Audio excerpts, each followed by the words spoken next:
Hello friends, welcome to my channel garden and gardening. यहाँ पे देखिए गार्डन का एक हार्डी प्लांट है जो कम देख रेख में आसानी से चलता रहता है और टाइम आने पे इसमें फ्लावर स्टार्ट हो जाते हैं इस तरीके से। और कितने सुंदर से फ्लावर हैं ये। और मैं बात कर रही हूँ चंपा के प्लांट की।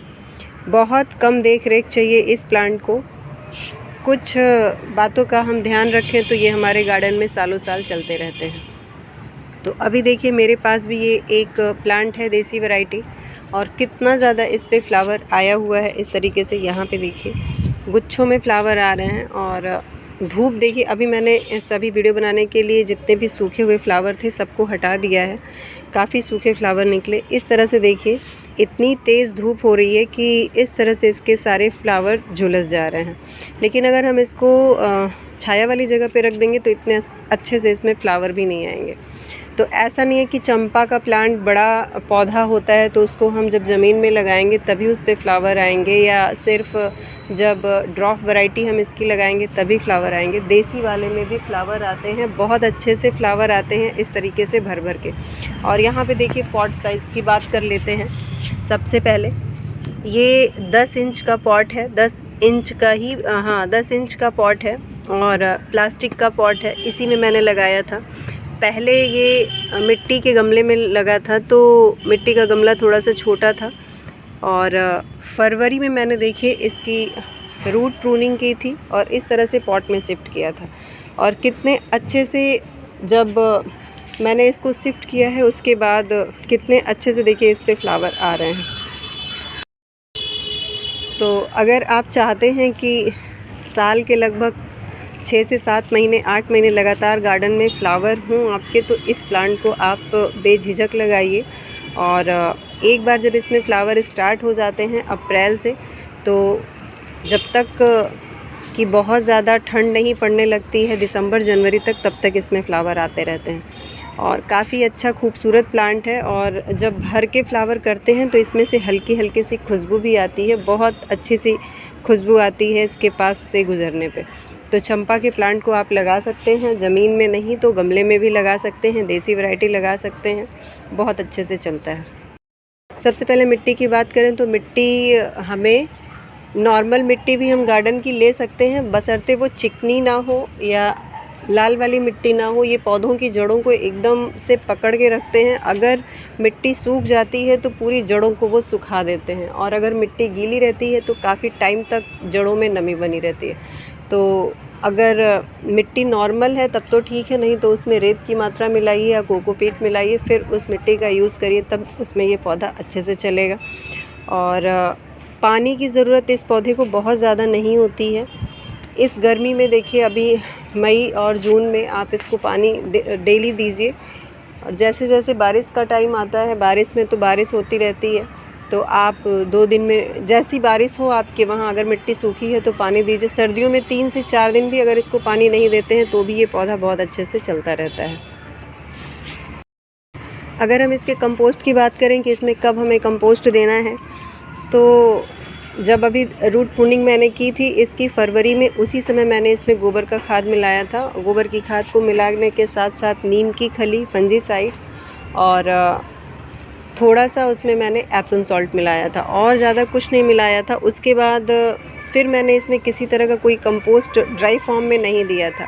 बीच बीच में 2 बार और मैंने इसमें सरसों की खली लिक्विड फॉर्म में दिया है, बस। इसके अलावा कुछ भी नहीं दिया है।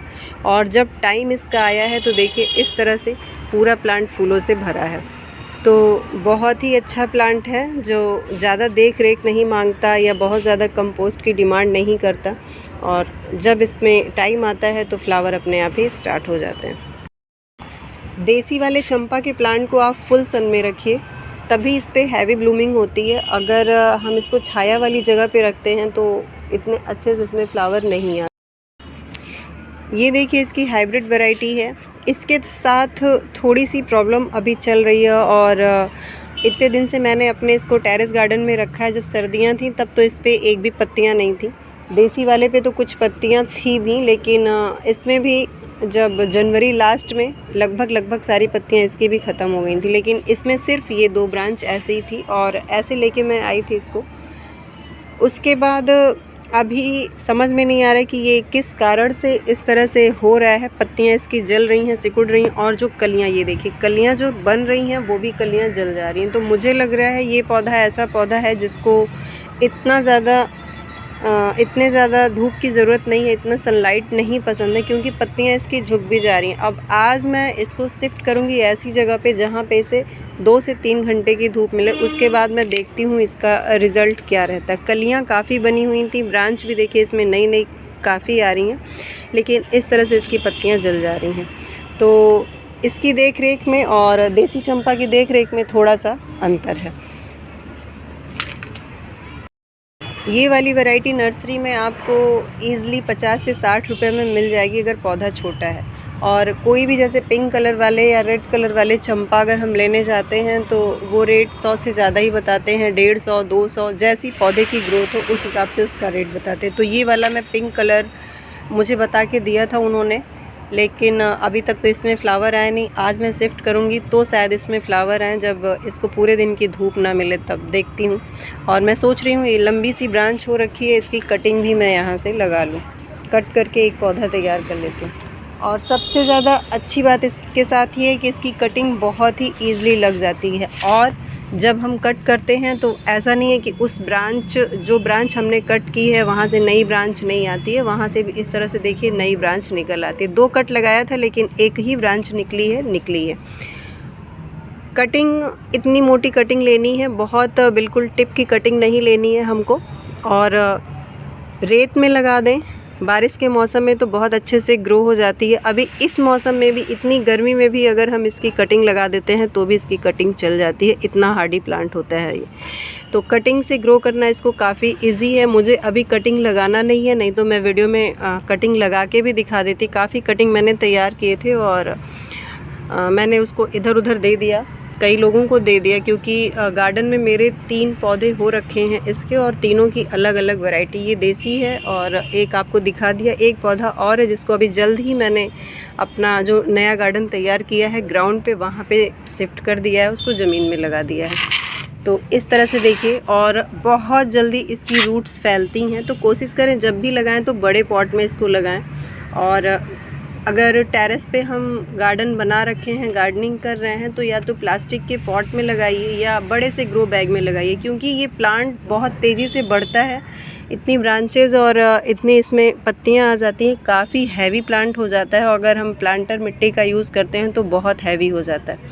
तो इस वजह से ग्रो बैग्स में मुझे लगता है लगाना ज़्यादा सही होगा। और अगली बार मैं जब इसको शिफ्ट करूँगी तो ग्रो बैग में ही शिफ्ट करूँगी। अभी देखिए फरवरी में ही मैंने इसकी रूट प्रूनिंग की है, और फिर से देखिए कितना इस ऊपर से इसकी जड़ें दिख रही हैं। तो ये फिर से पूरा पॉट जो है मेरा जड़ों से भर चुका है।